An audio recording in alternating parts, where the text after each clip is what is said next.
Hey there, Goa fans. This is Mark, DJ Solitaire here with episode 90 of Retro Goa Explorations, my weekly series in which I share in every episode one of my favorite tracks from the 1990s Goa Trance psychedelic dance movement.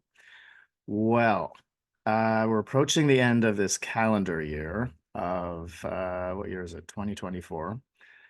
Episode 90.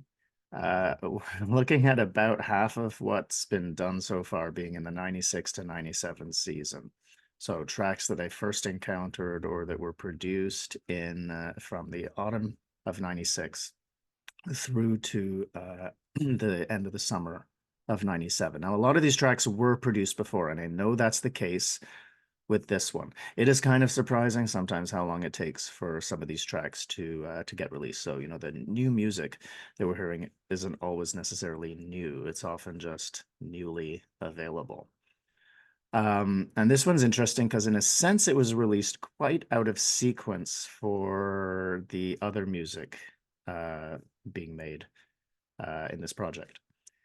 And so, I mean, I've really been debating. It's very hard. I'm needing to sort of wrap up this season before we move on to the next. And it's, there's so many great tracks I want to feature. And I was just thinking today about what should be next. There's a few tracks where I'm waiting to hear from the artists. And so I've put those on hold a little bit. And then I realized I haven't featured Space Tribe in this season. Now, the Space Tribe tracks that I featured before were two that Ollie Wisdom did with Simon Posford. And those were the first Space Tribe tracks that were released, to my knowledge. He did produce music before those tracks were done. Now, in the official Space Tribe bio, it says that those were done in 1995. Not possible because at least Machine Elf was released in 94. So my sense is really they were all done in 94, possibly one in 95. But looking at the sound signatures and all of that and the reality of where Ollie was and moving around, I'm pretty sure they were done in 94. Now, we've done Machine Elf. We've done Geomatrix or Geometrix or however you want to pronounce it, brilliant title. Two of those with Simon Posford. The other ones that were issued with Simon were Flip Out the Dolphin, which came out on this compilation. Wasn't retro back then, it was brand new. It was the second volume of Concept and Dance on CD, Tribal Science. So there's Flip Out the Dolphin, and it's an edit, so it's about 7.5 minutes long or something. There's a longer version out there of 10.5 minutes or so, and I've got more to say about this track in a second. But the other one with Posford came out only in, I believe it was early 97, I think January 97. And it was on Ollie's first CD as Space Drive, Sonic Mandela, which came out on Spirit Zone, the first of many CDs that he put out on that label. And it includes a desk mix of The Great Spirit and also includes In the Hands of the Shaman, which was done with Simon Posford. And I was a little surprised, and it should have been obvious, though, when Ollie told me that Flip Out the Dolphin is cut from a longer desk mix or a live mix that was done in the studio with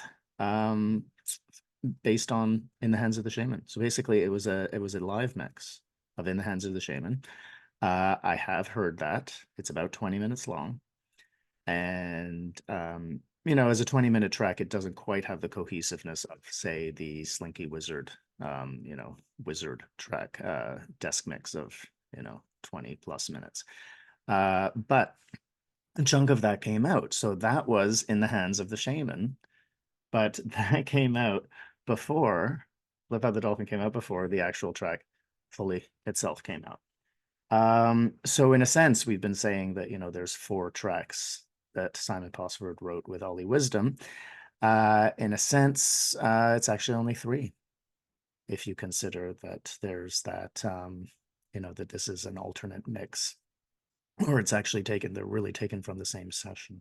So we are going to do In the Hands of the Shaman today. So even though this was likely produced in 94, maybe 95, it's really in the 96, 97 season that it was published. That's when I first knowingly heard it. I absolutely might have heard that before, either when I heard Olli play and I couldn't recognize it, or somebody else might have been playing it who had it on DAT. But this is a great track, has all the hallmarks of early Hallucinogen and early Space Tribe, evocative, great spoken samples. We can definitely recognize the Hallucinogen signature with the kick that sounds like the second track in his Twisted album, Orphic Thrench. Also Orphic Resonance, which is coming out on the LP edition of the Singles Remastered, and a very overlooked track that came out in, I believe, the autumn of 96 on a charity compilation. So very similar, big, boomy, bassy kick and very dark atmosphere. Same with the whole bass. Really wonderful track that's melodic. And in a sense, we could say uplifting, but it's not the kind of woo uplifting, right? Because it's still got that combination of moods that I've been speaking about in several of these episodes, where we have something uplifting, but a little bit anguished, or a little tormented, or a little introspective, while it's still upward in a sense. So really, really interesting track. One I've played many times. Really love it. And so it's time to feature it in this episode. So here we go, In the Hands of the Shaman by Space Tribe. To fall in hell, also angelic, you need a pinch of psychedelic. Of course, very psychedelic-oriented theme. These beautiful voices and effects here, little note changes. And you can really hear a lot of the 94, 95 tip sound in this. And then the sample from the title. In the hands of the shaman. Notice the pulsing of that beat, of that bass line. The way it goes down and then keeps going. And those real tribal voices. Great percussion.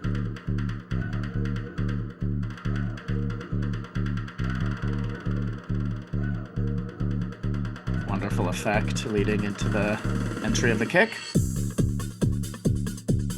The way that's goes through effects, but it never sounds like, when they put clubby music through a flanger or something like that. It's just not the same thing. What a booming kick. Then kick drops out while this comes in. Then it comes back. Again, just those simple up and down figurations, which really people started moving away from that and this. And then you get that same beautiful melody up. Sounds like an octave higher. And it's really it feels like it's part of a melody, but it really has a hook and a catch on its own.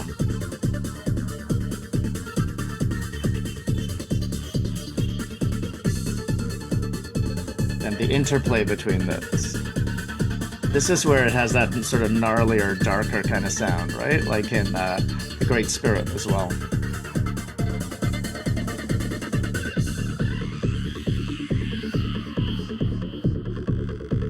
Right, this is not a sunrise track, obviously, right? We're talking like a really good nighttime stormer. And this whoosh. Those beautiful intervals and note combinations that are so characteristic of Posford's work at this time. And it's got this dramatic, orchestral, again, that kind of space opera sound, really on a very big canvas.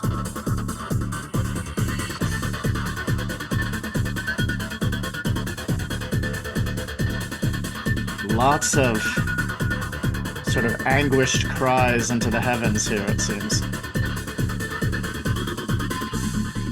Again, I just love the way things pull back so organically in the storytelling.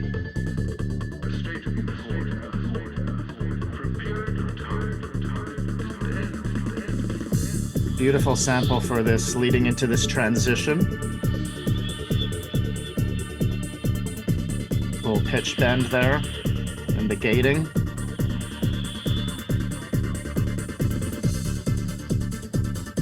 You know, there's no cheesy key changes here. Everything is just naturally within the, you know, the sort of logical chord progressions that you would have in a given key. And this uplifting riff. And this is what I mean, you know, like this is a darker track, but then we get this sort of uplifting build.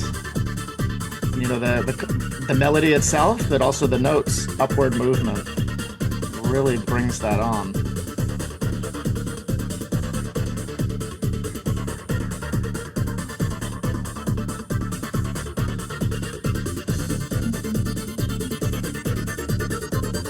That kind of falling little classic hallucinogen sound there.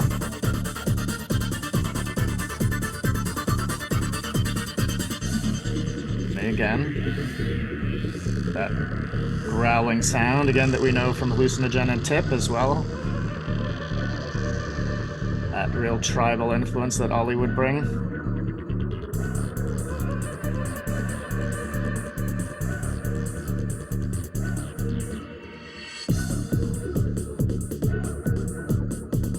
And this mantra-like effect of having this repeated over and over again really puts you in that trance state. Love the percussion there.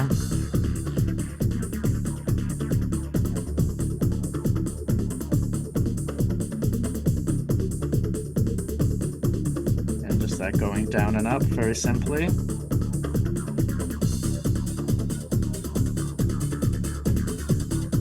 So you're just kind of riding the wave as things go up and down.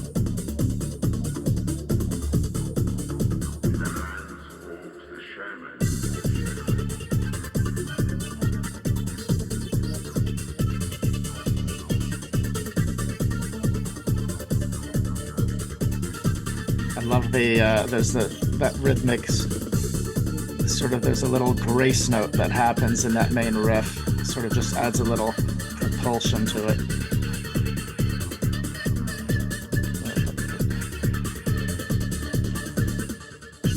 Then a little bit more distorted, so it has pitch but not the note tones. When it gets tweaked like that, it just really pushes your limits as well. It's great.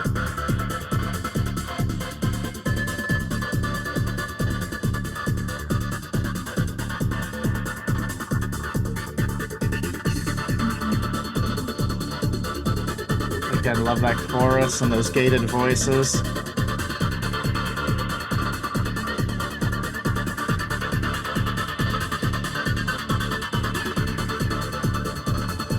Gonna start wrapping up shortly.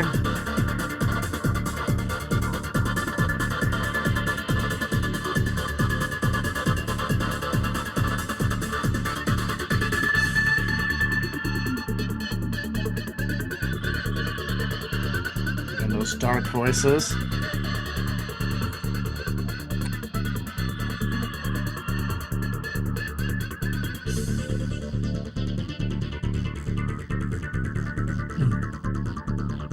Okay, so we're just heading into the conclusion here, the final burst.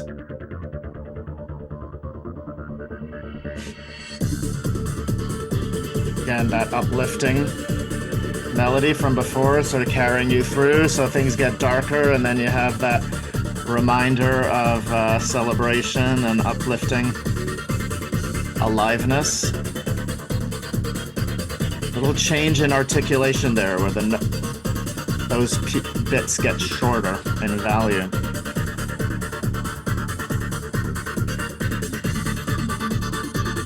Then we get that descending figuration along with those voices. Sort of everything's going off at once.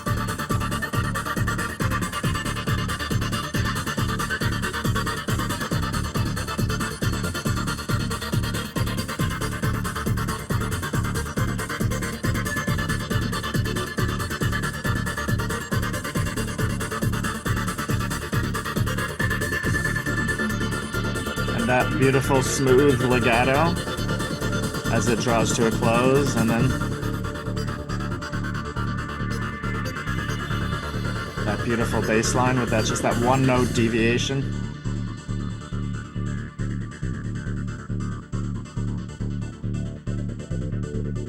That one upper voice.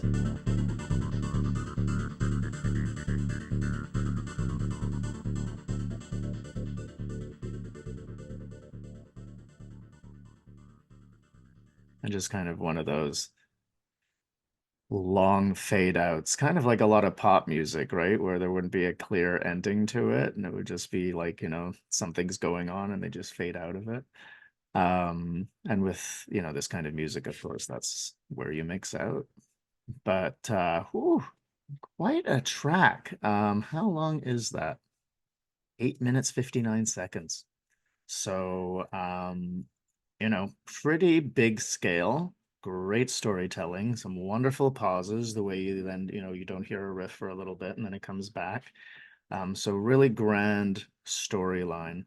And, the riffs, the depth of the texture, the higher frequencies, the combination of really, synthesized sounds with, that organic human element, and the spoken samples as well. I mean, really well-rounded in terms of the kinds of content that's there. And of course, it's got, you know, brilliant collaborative work, of course. And there's no doubt that there's the Posford signature, with some of those harmonic elements, some of those sounds that we can also hear, if this was likely done at Butterfly Studios, I'm gonna guess, which is the Dragonfly Studios, which is where a lot of the tip stuff was done. And so, they had that kind of equipment. So there's a sort of a sonic framework that's got some shared elements. And of course, there's still the individuality and what stands apart from the, solo hallucinogen tracks and Infinity Project tracks and so on. But definitely part of that shared language. So again, this might really be from 94 and only released in, I believe, early 97. So I first heard about this album when I was visiting Mark Neal, whom I'd met before, but then went to his house in January 97. And he had come back from Australia, had stayed with Olli, spent time with him, and we were talking about, how he how Ollie characterized and spoke about different tracks and the different flavors and so on. And he had a promo cassette of this album, so didn't have this physically yet. So I copied the cassette and got it. And then, of course, as soon as this was out in the shops, I got that. So when that actually was, I don't know, but I remember very clearly, that was the first occasion when I knew, yay, Space Tribe album, and also noticed that, a lot of the tracks didn't have this particular flavor because they weren't made at Butterfly Studios and they weren't made with Posford, and Ollie was developing his distinctive sound of, so there's some lighter textures and quirkier kind of stuff and much more high paced, but also some slower stuff, right? Flower of Life on here, 125, Atomic Powwow, 132. So, there was always that range, the range of flavors, range of styles, and also the storyline on an album. So, I'll probably feature another one from here. It's like too many things. Again, I can do 2 years of programs just on one season, but we'll figure it out. Oh, I'm Mark, DJ Solitaire, going to wrap up episode 90 here of Retro Goa Explorations with that classic from Space Tribe, In the Hands of the Shaman. To fall in hell or so angelic, you need a pinch of psychedelic.